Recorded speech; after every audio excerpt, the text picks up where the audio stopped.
اب اس پہ کس طرح کی رحمتیں، کیسے انوارات، کیسی برکات نازل ہوئی ہوں گی. جو پہلے قربانیاں تھیں ان کی اپنی حیثیت تھی، یہ تو ایک الگ قسم کی، اور اس کی کس قسم کی برکات، کتنی رحمت الہی برسی، کتنا اہتمام رب العالمین نے کیا، جنت سے دمبا بھیجا، ذبح کرایا. پھر حضور صلی اللہ علیہ وسلم کو بھی حکم ہوا فَصَلِّ لِرَبِّكَ وَانْحَرْ، اپنے رب کی عبادت کیجیے اور قربانی کیا کیجیے.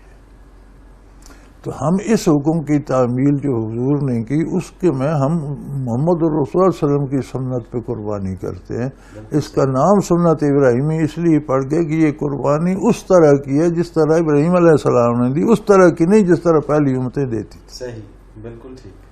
تو اب جو قربانی کرتا ہے، ایک جانور ذبح کرتا ہے اللہ کے نام پر، تو اس کے خلوص کے مطابق اس طرح کے انوار آتے ہیں جیسے اس وقت ابراہیم علیہ السلام اور اسماعیل علیہ السلام پر آئے تھے.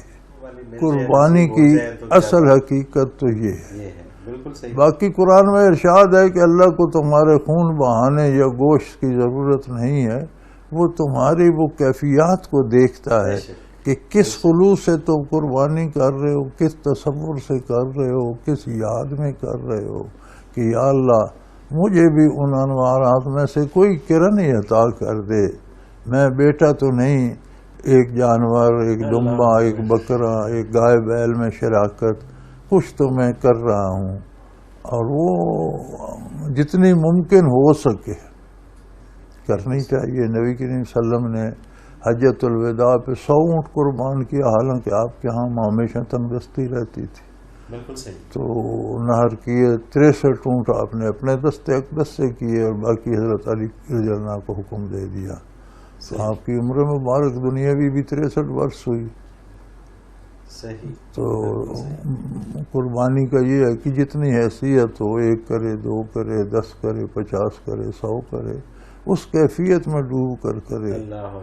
اور اسی لیے علماء کہتے ہیں کہ اگر خود ذبح کرے تو بہت اچھی بات ہے. یہ کیفیت طاری کر کے اللہ سے عجز و نیاز سے کہ یا اللہ میں بیٹے تو نہیں، میری اتنی جرت نہیں، لیکن ایک جانور تو تیرے نام پہ ذبح کر رہا ہوں، کوئی ذرا ان تجلیات کا، اس جلوے کا، اس رحمت کا مجھے بھی عطا ہو جائے. سبحان اللہ، سبحان اللہ. تو بہت بڑی سعادت ہے. اور یہ اصل بات تو اس قلبی ارادے اور باطنی کیفیت پر ہے. قربانی کی حقیقت تو یہ ہے.